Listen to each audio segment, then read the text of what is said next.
Imagine waking up in a jail cell for a crime you didn't commit, while your own brother watches from the sidelines, knowing he did it. That was my reality. I lost everything, my job, my freedom, my dignity, all to protect his perfect image. But I didn't break. I didn't beg. Instead, I built a plan. A plan to expose him, confess him, and reclaim my life piece by piece. This isn't just a story of betrayal, it's a war for truth, fought in silence, in shadows, and in courtrooms. And when justice finally came, it didn't knock, it kicked the door in. Stay with me. I promise, the ending will leave you breathless. I remember the exact moment my life ended, or at least, the version of it I'd spent 24 years building. It was a Thursday. Sweat clung to my skin after a double shift at the steel plant. My boots were heavy with grime, my back ached like hell, and all I could think about was grabbing a hot shower and collapsing in front of the TV with leftovers and silence. Instead, I found two plainclothes detectives leaning against the hood of my old Ford Ranger, parked crooked in front of my apartment building. One was bald and wide like a bouncer. The other was tall, thin, and held a small notebook like it was a Bible. The tall one looked up as I approached. "Jacob Hayes?" "Yeah. Something wrong?" He held up a badge so fast it felt like a reflex. "Detectives Franklin and Leone. We'd like to ask you a few questions about a robbery that occurred 2 nights ago." I blinked. "Robbery? Do you mind stepping inside for a moment?" Baldy, Detective Leone, jerked his thumb toward my building. "Or we can go downtown." I should have said no. I should have asked for a lawyer. But I was innocent, right? What harm could it do? The questions started casual. Where I was Tuesday night. Did I own a black hoodie? Did I drive a black Dodge Charger? That one made me laugh. Do I look like I can afford a Charger? I drive that rust bucket out front. Detective Franklin didn't laugh. You ever borrow someone's? No. Sure? Positive. His pen scratched against the paper. Leone crossed his arms. And how about this? Franklin asked. You know a guy named Daniel Hayes? I blinked. Yeah. He's my brother. Franklin nodded like he already knew that, and this was just a formality. Was he with you on Tuesday? No. He lives across town. Haven't seen him all week. I was too tired to feel the air shifting, but it was. Franklin leaned forward. Your brother says you borrowed his hoodie that night. Says you mentioned something about needing a ride too. Odd coincidence, huh? I felt something cold settle in my stomach. I never said that. What does Daniel have to do with this?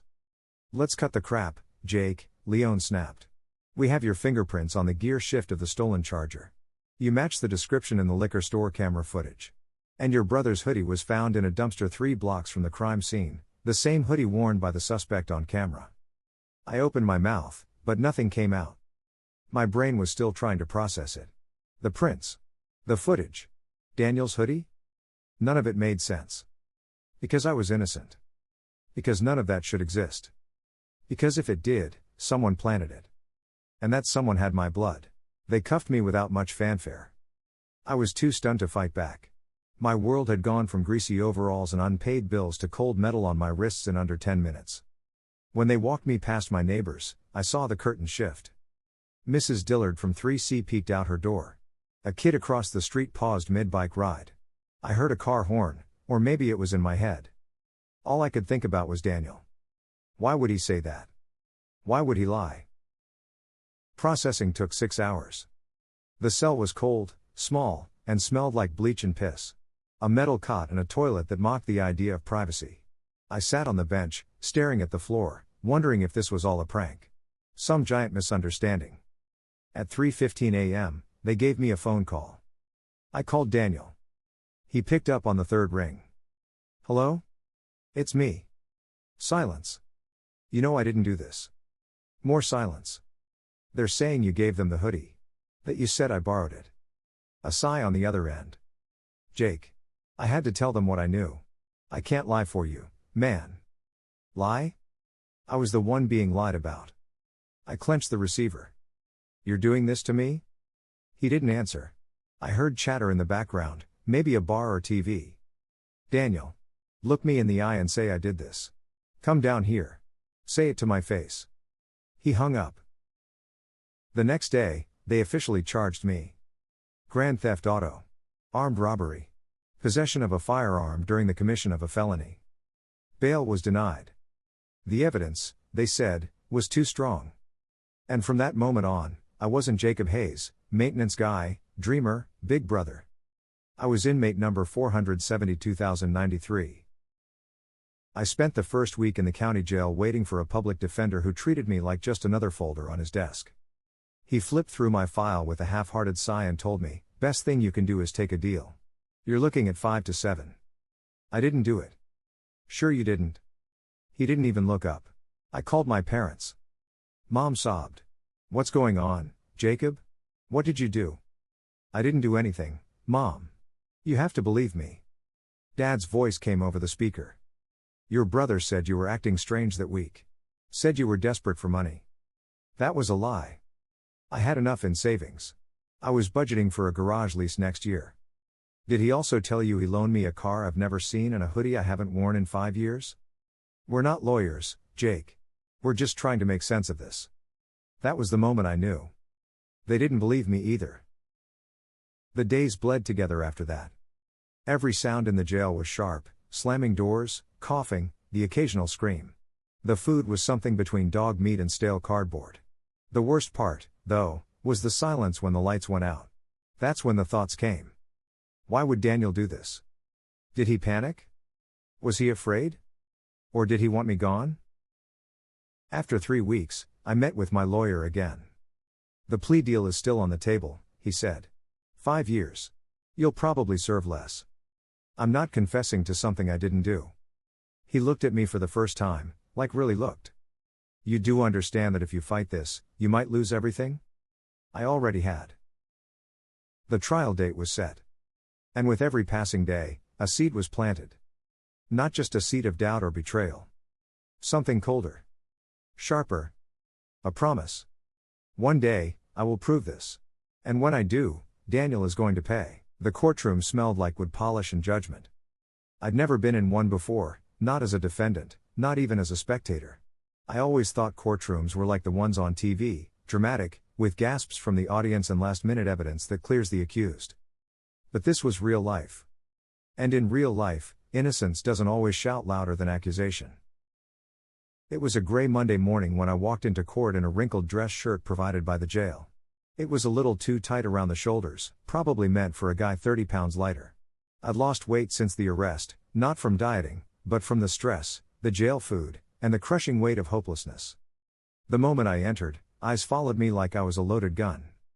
I saw my mother in the third row, clutching a crumpled tissue, face pale. My father beside her, jaw clenched. And next to them, dressed in a blue tailored suit, sat Daniel. Smiling. My gut twisted. Opening argument started that morning. The prosecutor was everything my public defender wasn't: polished, charismatic, and confident. He painted a story: a desperate young man, down on his luck, angry at the world. A man who had access to his brother's belongings and used them to commit a violent robbery. He stole a Dodge Charger at 11:03 p.m. on Tuesday night. Drove it to Lincoln's Liquor off 7th Avenue. Walked in with a ski mask and a Glock, waved it in the cashier's face, and made off with $2,300 in cash.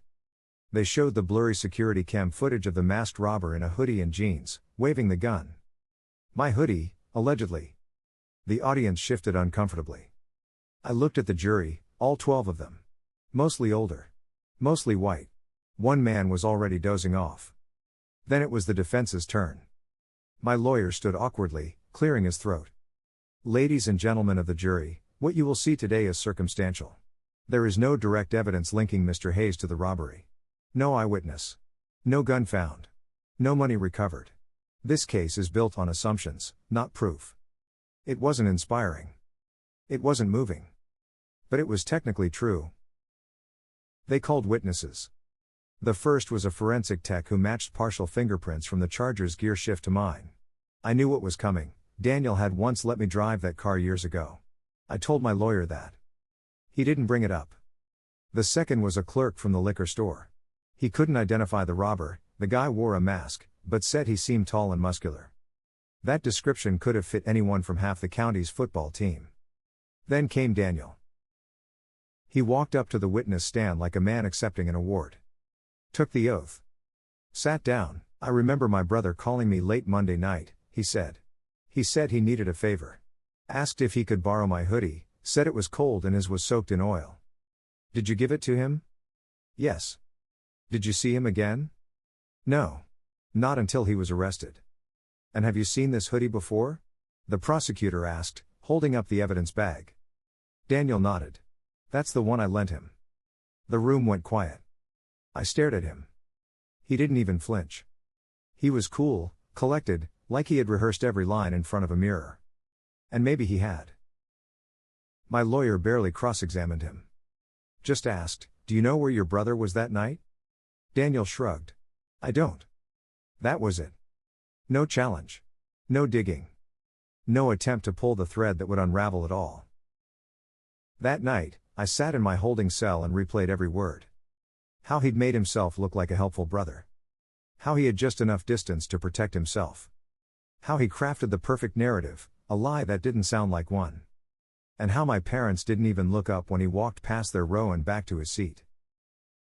Day 2 of the trial. The prosecution presented messages from my phone, things like, I need to fix this fast. Short on rent again. Wish I could just rob a damn bank. I had sent those texts to a friend, jokingly, weeks earlier. Now they were Exhibit C. Context doesn't matter when the story's already been decided. They also had a blurry timestamp from a red light camera showing a black Charger speeding away from 7th Avenue around the time of the robbery. License plate couldn't be seen. Driver couldn't be seen. But they said it added to the pattern. When it was time for me to testify, my lawyer hesitated. You don't have to go up there. I want to. You open yourself up to cross. I've already been crucified. He nodded. Your call. I took the stand with my heart pounding in my chest. I didn't do this, I began. I was working Tuesday. The punch-in system was down, but my coworkers can vouch for me. Then why do your prints match the stolen car? The prosecutor asked. Because my brother used to let me drive it years ago. How convenient. And the hoodie? I haven't worn that thing in over a year. I don't even live with him anymore. Then how do you explain it being worn by the suspect? I don't know, I said. But I didn't rob that store. And you expect the jury to believe that your fingerprints, your clothing, your financial desperation, your text messages, all of it, are just coincidence? Yes. Nothing further. I stepped down, feeling like I had just stood trial for my soul, and lost. The closing arguments were a blur. I barely heard them. When the jury left to deliberate, my mother stood and walked out without a word. Daniel stayed seated. He caught my eye across the courtroom and smirked. The jury returned in less than 3 hours. They didn't even look at me when they read the verdict. Guilty on all counts. I stared at the judge as he sentenced me to 5 years. It felt like someone else's life. Not mine. Not possible. But the metal cuffs said otherwise. So did the cold floor of the transport van. So did the creak of the prison gates when they swallowed me whole. And somewhere deep in the silence of that first prison night, a decision took root in me. You did this, Daniel. And one day, I'll make you admit it, in front of the world. There's no preparing for the sound a prison gate makes when it closes behind you. It's not just the clank of metal on metal. It's something deeper. Final. A thud that echoes straight through your bones and into the parts of you that once believed in second chances. My first night inside was a blur of shouted names, the smell of bleach and sweat, and a guard with the personality of a microwave barking, Hayes. Inmate 472,093. Cell Block C. They handed me a khaki jumpsuit, a rolled-up mattress that had more stains than cushion, and a bin with soap, 2 pairs of underwear, and toothpaste the size of my pinky finger. The walk down the corridor felt like something out of a nightmare. Faces peered out from behind bars. Some laughed. Some stared. One whispered, "Fresh meat." I kept my eyes forward. My pulse was racing, but I refused to let it show. I didn't belong here. But no one cared about that in here. Cell C14 was a 6x9 cement box. My cellmate was already inside, a lanky guy in his 40s with a tattoo of a noose around his neck and a blank stare. He didn't say a word. Just looked me up and down once, then returned to carving something into the underside of his bunk with a dull spoon. I took the top bunk and stared at the ceiling. That night, I didn't sleep. The lights dimmed at 10 p.m., but they never turned off. A dull orange glow stayed on all night, buzzing slightly. And in the silence, the weight of it all hit me. I was an inmate. A felon. A convicted armed robber. My brother's lie had followed through to the finish line. He didn't just let me fall, he pushed me into the fire, then walked away. The days in prison blurred. Wake up at 6. Roll call. Breakfast that tasted like cardboard soaked in wet socks. Job assignments, sweeping, cleaning, maintenance. Yard time. More noise. More silence. Lights out. Repeat. My first month, I didn't talk much. Just observed. The inmates formed their own system of hierarchy. Some were loud and dominant. Others, like me, stayed quiet and kept to themselves. I figured out early on that the key to survival wasn't fighting. It was patience. I listened. I learned names. And most importantly, I watched who talked to the guards and who didn't. You needed to know who'd sell you out for a packet of instant coffee. It wasn't all threats and tension. There were moments of humanity too. Rodney, an older guy who'd been in and out since the 80s, offered advice one day while we scrubbed the mess hall floors. "You ain't got the eyes of a guilty man," he said, not looking up. I shrugged. "Doesn't matter anymore." He paused. "Matters more than ever. In here, what you carry inside keeps you sane, or kills you." Weeks turned to months. I stopped counting days. I started doing push-ups. Hundreds a day. It wasn't just to stay fit, it was something I could control. In a place where everything is taken from you, control becomes currency. Every so often, I'd get a letter. Never from Daniel.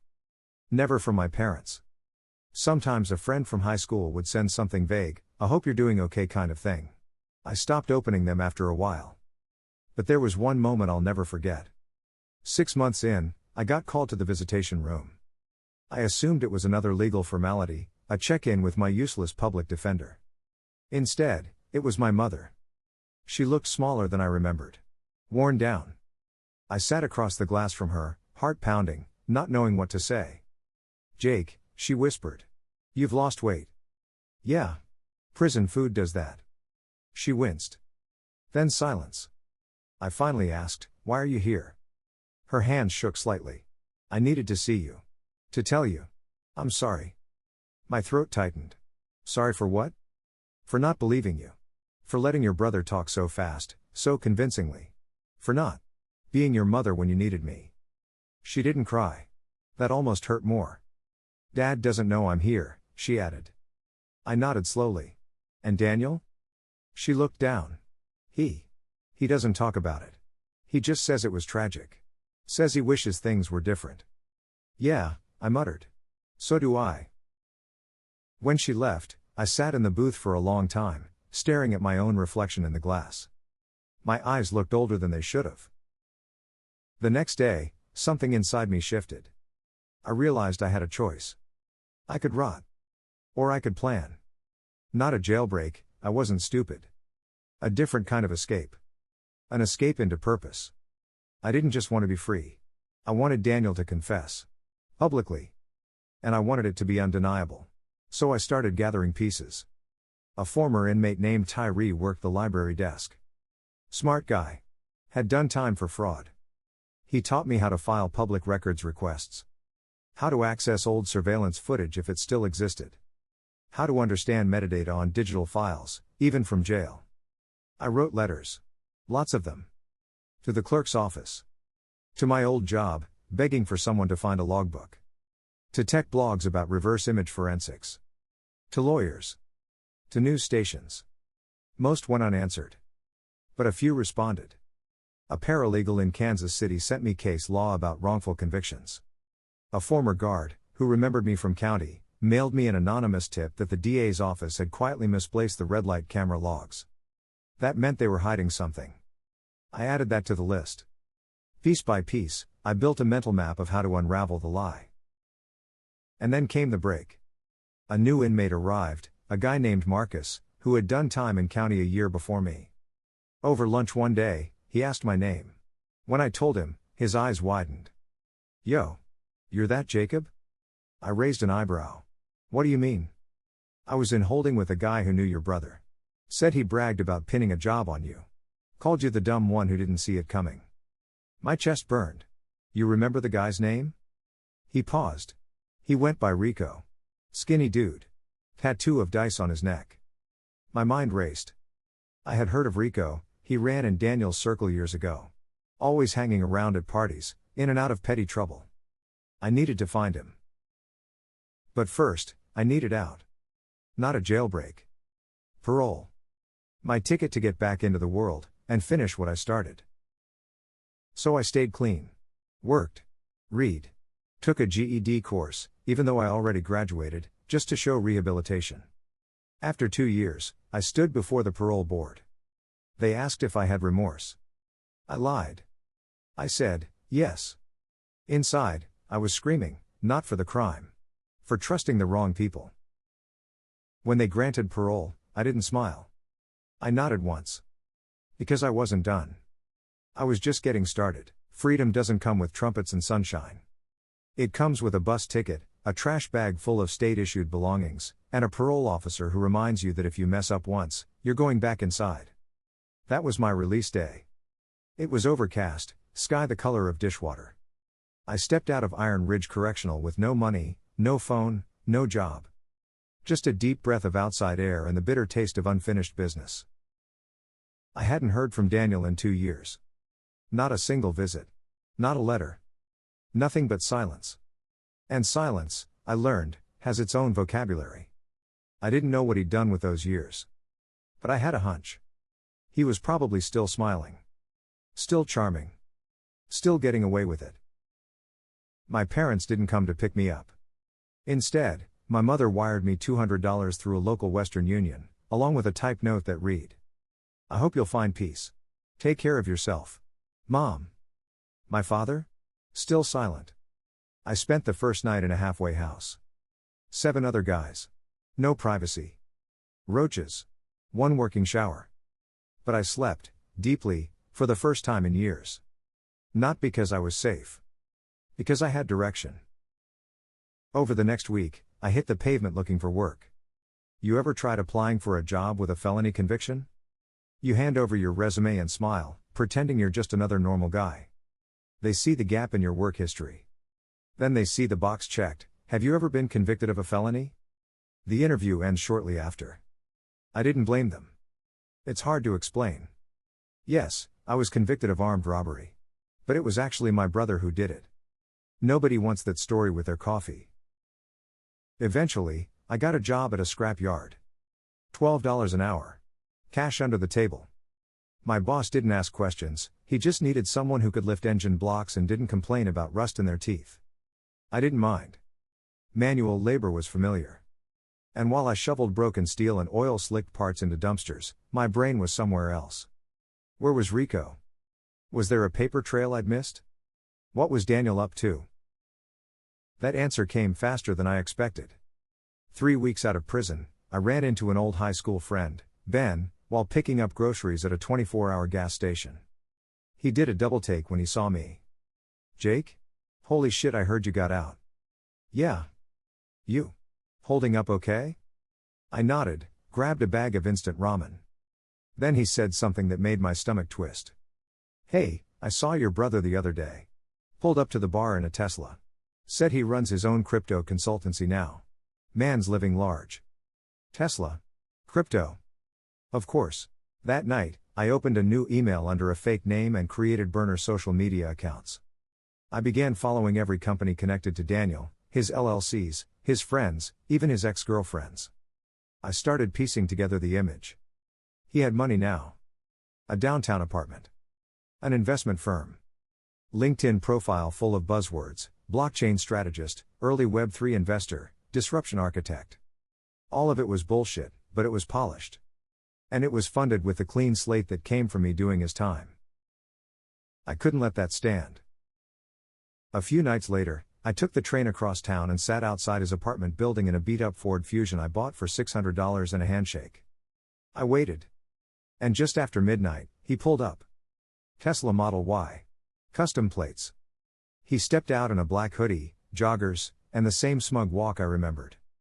He looked happy. I was shaking. Not with fear. With restraint. I wasn't ready to confront him yet. Not until I had something concrete. The next morning, I dug deeper. I found Rico. Well, I found his online footprint. An old arrest record tied to a burner account on Facebook. A comment thread about local music. A tag at a strip club in East St. Louis. I took a risk and messaged him. I'm not a cop. I was locked up for something Daniel did. I heard you might know the truth. I just want to talk. If you're honest, I'll make it worth your time. 2 days later, I got a reply. Meet me behind Angel's Grill. Friday. No cops. Friday night came. I showed up early, heart pounding. Rico arrived in a beat-up Civic with a busted headlight and enough cologne to knock out a rhino. He sized me up. You Jake? Yeah. I heard what happened. You got effed, man. You were there, weren't you? That night? He leaned against the wall, lit a cigarette. I was in the backseat. Daniel did the driving. Gun was fake, just a replica. But the cash was real. My hands clenched. Why didn't you speak up? He exhaled. Because I'm not trying to go back inside. And Danny said you'd take the fall. Said he's too dumb to fight it. I bit the inside of my cheek until I tasted blood. Would you say that on camera? He laughed. You nuts? I'll blur your face. Voice filter. I just need it on record. He stared at me for a long time. Then nodded. One condition. What? I want $5,000. And I want out of town after this. I didn't have $5,000. But I had a plan. That weekend, I contacted a journalist. Not a big one, just a freelance writer named Olivia who wrote investigative pieces on wrongful convictions. I emailed her anonymously. Sent her my case file. The court transcript. Rico's written testimony. She called me 2 days later. I want to meet you. When we met, I told her everything. She listened. Asked real questions. Took notes like every word mattered. When I showed her Rico's video, shaky, Lores, but undeniable, she sat in stunned silence. And then said, Jake. If this is real, we're going to burn his whole damn house down. She started digging. Fast. Old financial records. Social media. Crypto scams. Police reports that were quietly sealed. Within 2 weeks, she had a full story draft. It was titled, The Wrong Haze, How a Convicted Felon Took the Fall for His Brother, and What Happened Next. But we weren't ready to publish yet. We needed one final thing. A confession. And for that, I had a plan. There's a moment in every con where the liar gets too comfortable. Too confident. And that's when they slip. I knew Daniel. I'd watched him spin lies since we were kids, about broken windows, stolen money, failing grades. But every lie, no matter how airtight, had a weakness. All I had to do was let him open his mouth long enough for it to show. And I was ready to catch it when it did. Olivia, the journalist, was still digging. She'd uncovered at least 2 crypto projects Daniel had fronted that never launched. Over $200,000 taken from investors and burned in development. No refunds. No explanation. He had enemies. He just didn't know it yet. So we used that. I created a fake identity. Travis Ralston, 28, freelance blockchain developer from Kansas City. Used an AI-generated photo, built a full LinkedIn, even made GitHub contributions using old code I'd written in high school. Then, I messaged Daniel from the alias. Then heard about your project on CryptoForge. Looking to partner on a stealth launch. Serious backers. You in? He replied the same day. Then let's talk. Wanna hop on a Zoom? Perfect. I borrowed Olivia's old laptop and set up the call with software running in the background, something her media contacts had given her. It recorded video, audio, captured metadata, and could even do live voice analysis for stress markers. But my job wasn't to interrogate. My job was to let him talk. He appeared on camera with a smooth grin and an exposed Rolex, exactly the caricature I remembered. Travis, right? You sound like someone I need in my network. I gave a fake smile. Same here. You're killing it. Trying. Gotta hustle in this space, you know? We chatted for 10 minutes. Crypto. Market trends. Partnerships. Then I asked casually, "So how'd you get started in this game?" That's when he leaned back and smiled, the kind of smile that only exists on people who've gotten away with something. Long story, man. Let's just say, I hit rock bottom once. And then figured out how to climb. Interesting, I said, pretending to sip coffee. Like what? Legal issues? He shrugged. My brother took the heat for a stupid thing I did years ago. Family drama. You know how it is. I held my breath. You mean, like he actually took the fall for you? Daniel laughed. Not on purpose. But let's just say I didn't stop him. Cops knocked. He fit the story. I stayed quiet. My screen froze for a second. Not the video, me. That was it. He just confessed, out loud, on a call he believed was private. I leaned in. That's insane. He's still cool with you? Daniel grinned. Doubt it. He probably wants me dead. He wasn't wrong. When the call ended, I sat in stunned silence. I had it. His voice. His words. On the record. On video. There was no walking that back. But I didn't smile. Not yet. Because getting a confession is one thing. Making the world listen to it? That's another. I sent the video to Olivia that night. She watched it in full silence. Then took off her glasses and exhaled. Holy shit. We got him. She nodded. Now we blow it up. We drafted the final article together. She titled it, "Greater than he went to prison for a crime his brother committed, and now he has the proof." It was airtight. The story laid out my arrest. The timeline. Daniel's financial records. The confession. Even a short clip of the video, audio distorted, but clear enough. She pitched it to 5 outlets. 3 responded. The biggest one, Midwest Watchdog, picked it up and ran it on their homepage the following Monday. It exploded. Within 24 hours, it was trending on Reddit, Twitter, and news feeds across the Midwest. People were tagging Daniel. Digging into his projects. Demanding answers. By Wednesday, 2 of his crypto backers had publicly cut ties. By Friday, the local prosecutor's office had reopened my case. And then, the best moment of all, a knock came on my door. I opened it to see Detective Franklin. The same one who helped put me away. Only this time, he didn't look smug. He looked tired. "I'd like to ask you some follow-up questions, Mr. Hayes." I stepped aside. "Be my guest." Detective Franklin took exactly 2 steps into my apartment before he realized he was walking into a trap of his own making. He glanced around, saw the battered couch, the laptop still open on the desk, a stack of papers labeled, "Case Reinvestigation, Hayes," and the large whiteboard against the wall. That whiteboard had names, dates, photos, arrows, and printouts. It looked like something out of a conspiracy movie. Only this time, the theory was true. "Someone's been busy," he muttered. I didn't offer him a seat. "Let's get to it," I said. "You're not here for coffee." He nodded, opened his notebook. "We've received a formal complaint from Olivia Barnes regarding your wrongful conviction. Her article included substantial supporting material, including a video confession." "You mean this video?" I tapped the spacebar. Daniel's face appeared on screen, cocky and casual, laughing about how I fit the story. Franklin watched with his jaw slightly tensed. I watched him, not the screen. After all, this was the guy who ignored my alibi. Who handcuffed me like he'd done it 100 times before. Now he couldn't look away. When the clip ended, he rubbed the back of his neck. "Where was this recorded?" "Online call. Traced and timestamped. Olivia has the metadata, if you're wondering." He hesitated. "It's not a formal confession. But it's a damn good start," I shot back. "And you know it." He didn't argue. Instead, he flipped a page in his notebook. "We'll need to bring Daniel in for questioning." "Good," I said. "Just make sure it sticks this time." He started to say something, but I cut him off. "By the way, I've already filed a petition for case review. The state is going to have a problem if you drag your feet on this." Franklin's jaw twitched. "We're not dragging anything."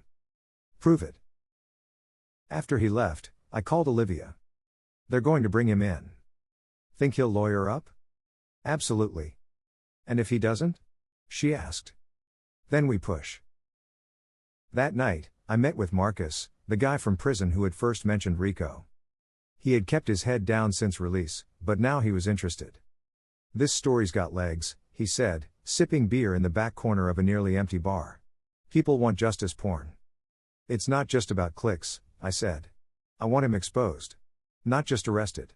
I want people to know what he did, and how easily the system helped him get away with it." Marcus raised his glass. "To vengeance." I didn't toast. This wasn't vengeance. It was accountability.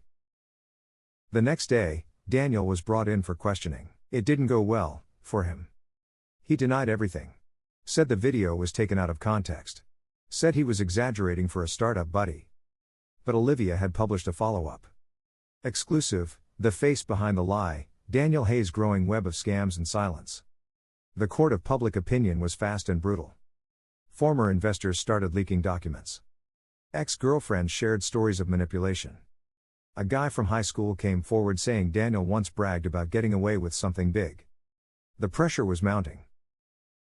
Meanwhile, my legal team, funded now by a Victims' Justice Foundation Olivia connected me with, had filed an official motion to vacate my conviction. The DA's office had no choice but to start cooperating. A new ADA, a woman named Karina Wells, reached out directly.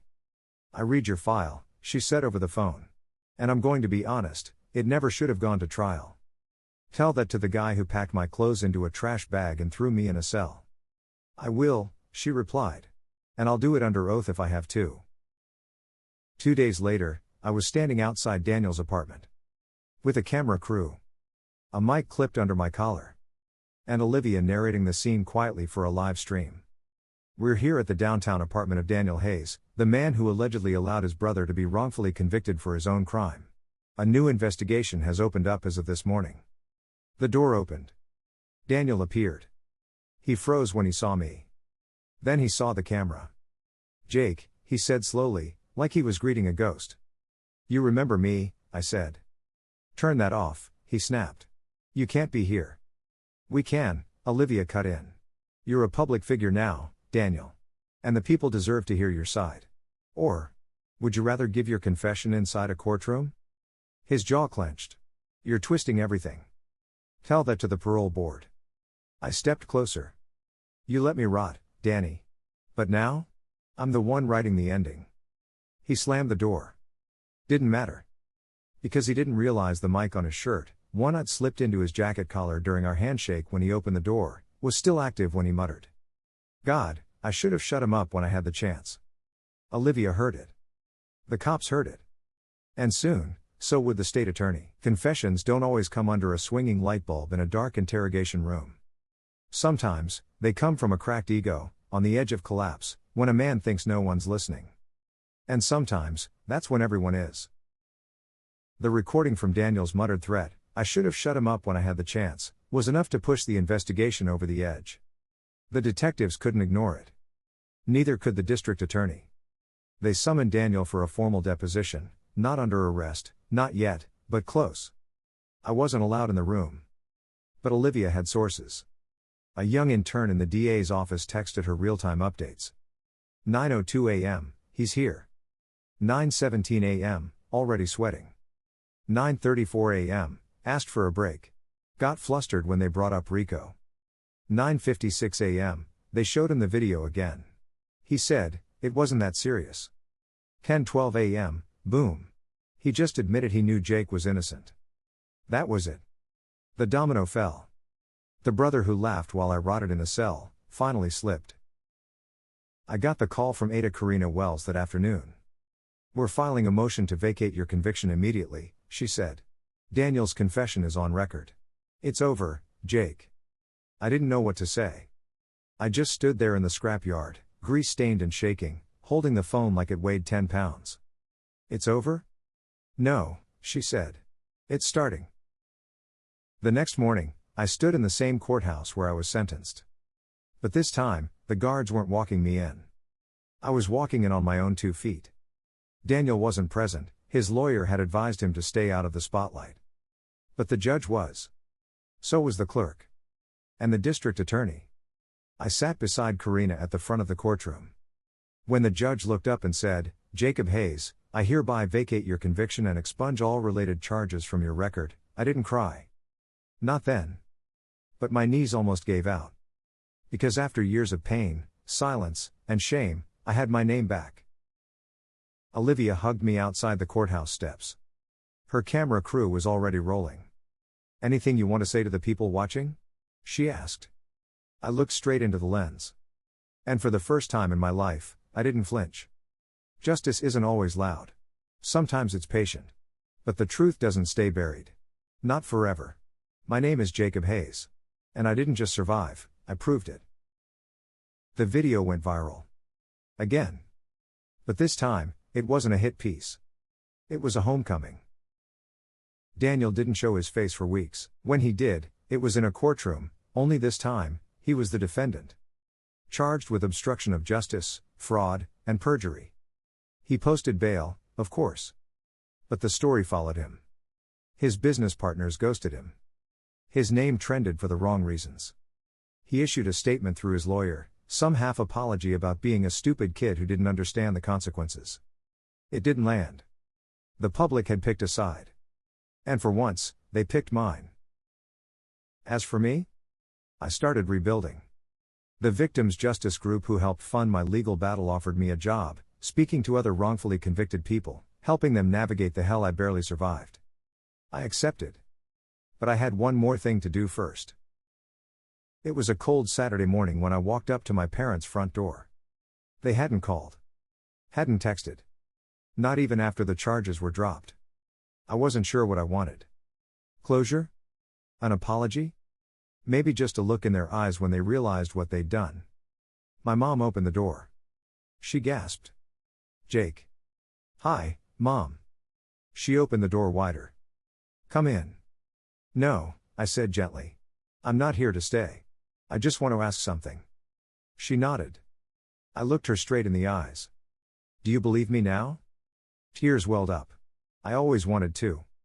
That's not the same. She looked down. I'm sorry. I know, I said. But I need to hear it from both of you.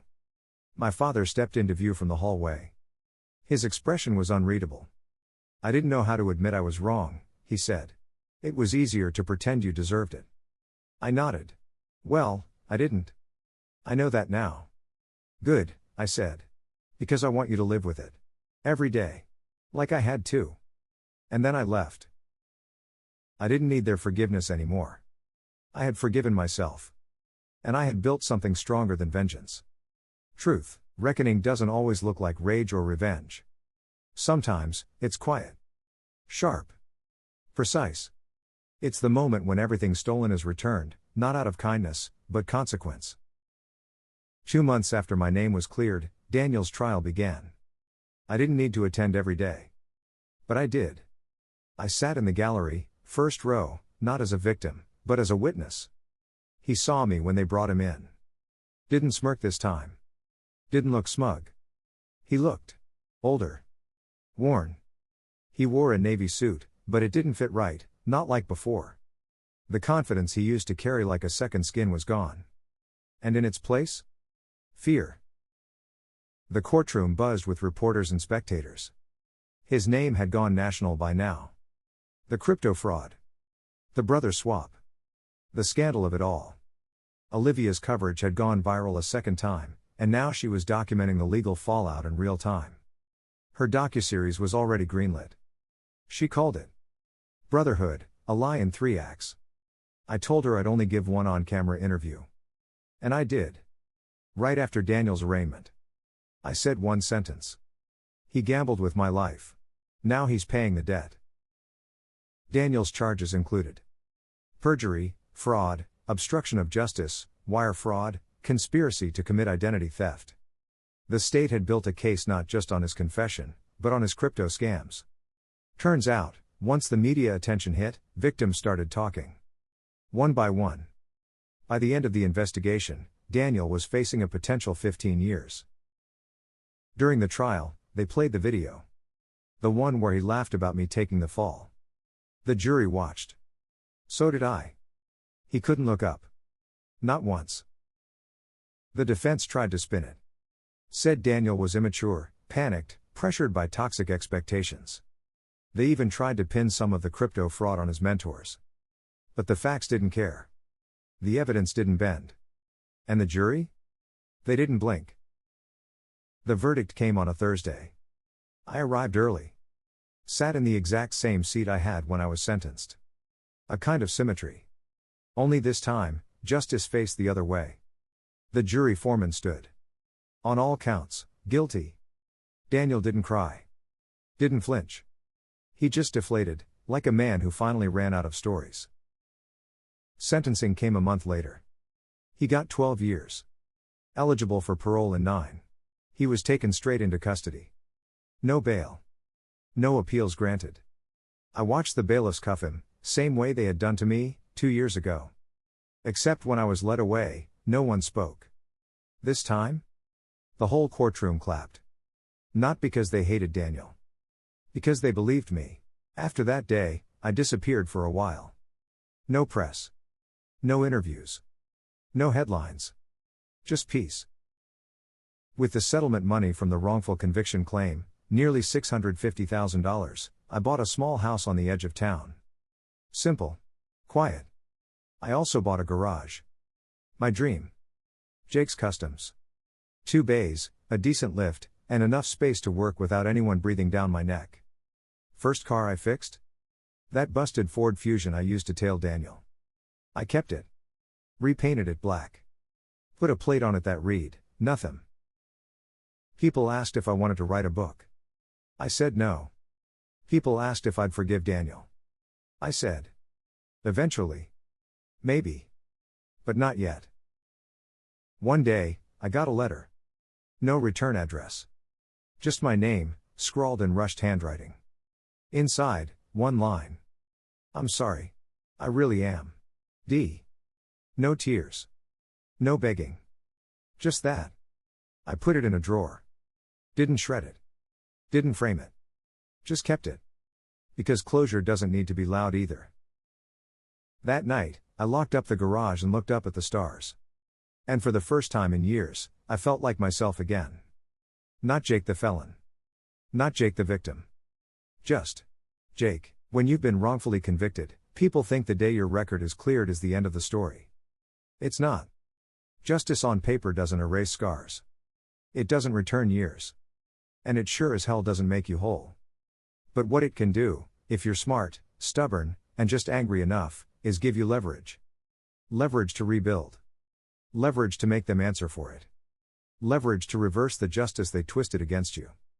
That's what this chapter of my life became. Not survival. Reclamation. After Daniel's conviction, the media frenzy faded. My inbox stopped exploding. The cameras stopped following me. And Olivia, bless her, got her docuseries greenlit on 3 platforms, but she gave me space. She called once a month, just to check in. You know, she said one day, "You're the most reluctant hero I've ever met." I'm not a hero, I replied. I'm just a guy who didn't go away quietly. But while the world moved on, I stayed focused. Because there was one piece still unfinished. The system. It wasn't just Daniel who put me in that cell. It was the officers who rushed the arrest. The public defender who didn't dig. The prosecutor who built a narrative instead of a case. And the judge who didn't see through it. I met with my lawyer, the one who'd taken over my case after the exoneration. "Jake," he said, flipping through a thick manila folder, "if we go after the state, you'll be fighting a wall of bureaucracy. It'll be slow. Ugly. I'm used to slow and ugly." He smirked. "You'll also be fighting legal immunity laws. We may not win. But if we do?" His eyes sharpened. "We set precedent." So we filed it. Hayes v. State of Missouri. A lawsuit for damages beyond the standard compensation. Emotional distress. Negligence. Mishandling of evidence. Willful ignorance. It made waves. The headlines came back. And with them, more stories from people like me. Wrongfully accused. Thrown away. Forgotten. Some of them never made it back.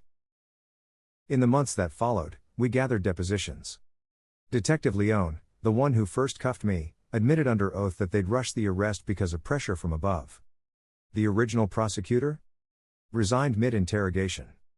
Turns out, she'd ignored an internal memo about Daniel's financial ties to Rico, the very connection that would have unraveled the whole case. My old public defender? Wrote me a letter. Not an apology. More like an explanation. We're overworked. I had 147 active cases when I took yours. You were one more file in a pile I couldn't carry. I didn't write back. Some weights don't deserve lifting. A year after we filed, the state offered a settlement. 7 figures. It was a lot of money. But I said no. Because they wanted it sealed. They wanted silence. And I was done being quiet. So we went to trial. The courtroom was packed, again. But this time, I wasn't on the stand defending my innocence. I was there exposing their guilt. And it worked. The jury awarded me $3.4 million in additional damages. But even better? The judge issued a public statement calling for statewide reform on wrongful conviction procedures. Justice wasn't just reversed.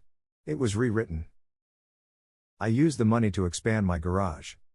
Hired 2 guys who were also ex-cons, not scammers or lifers, but guys who got chewed up by the same system.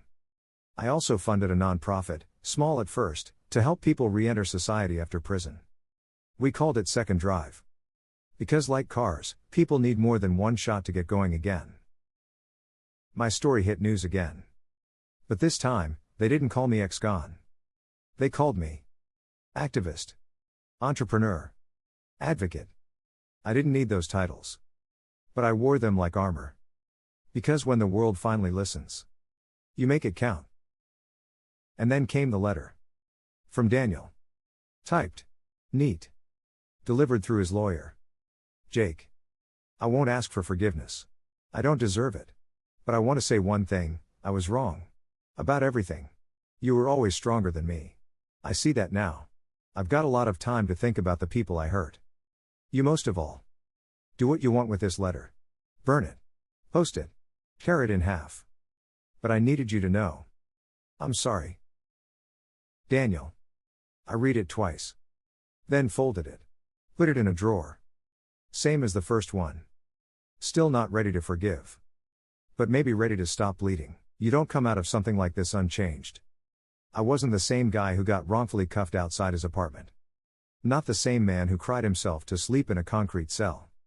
Not even the same brother who once believed family meant forever. I was something else now. Not better. Not worse. Just rebuilt. A year after Daniel went to prison, the garage was thriving. Jake's Customs had become more than a shop. It was a second chance factory. Every employee I hired had a past. Some served time. Some just got lost along the way. But here? They found work. And dignity. And community. We added a small rec room upstairs with a fridge, a couch, and a whiteboard where anyone could write their dreams. Some wrote "stay clean." Others wrote "get my kid back." I wrote one word. Peace. The nonprofit, Second Drive, picked up steam. We partnered with halfway houses, ran workshops on financial literacy, job readiness, mental health. People asked me to speak at conferences. Me, a guy who once stood in front of a judge with cuffs on. Now standing on stages, telling people how to build from ashes. The irony wasn't lost on me. One night, I got a call from Olivia. She'd finished the docuseries. She wanted me to see it before it aired. I invited her to the garage after hours. We watched it projected on the wall. 3 episodes. Each one sharper than the last. When it ended, I was silent. She looked at me nervously. Too much? No, I said. Just enough. She smiled. You sure you're okay being the face of it? I was the face of a lie for years, I said. Time to be the face of truth.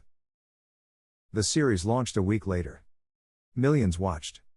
Emails poured in. Some were from victims. Some from ex-guards. Some from people who'd sat in those jury seats before and now weren't so sure anymore. But the message was clear. We believe you. We see you. We're with you. My parents came by the garage one day. Unannounced. They brought coffee and a photo album I hadn't seen in over a decade. Inside were pictures of Daniel and me as kids. Backyard baseball. Camping trips. Smiles I didn't remember having. My mom handed it to me. "I thought you should have this," she said softly. My dad didn't say much. Just looked at the shop. "Nice place," he muttered. "Real nice." They didn't stay long.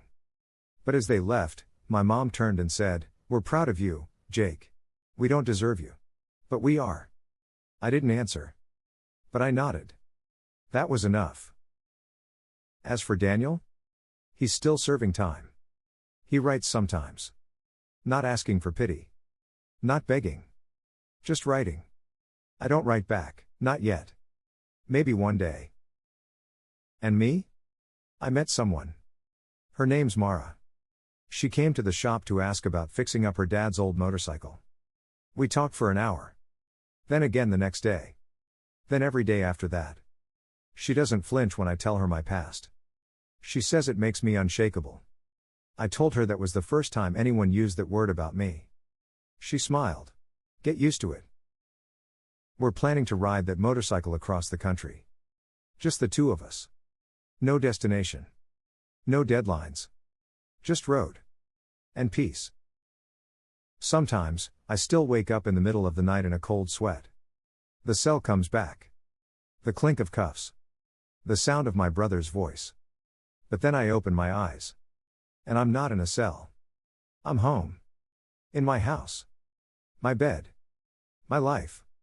And I remind myself. I made it back.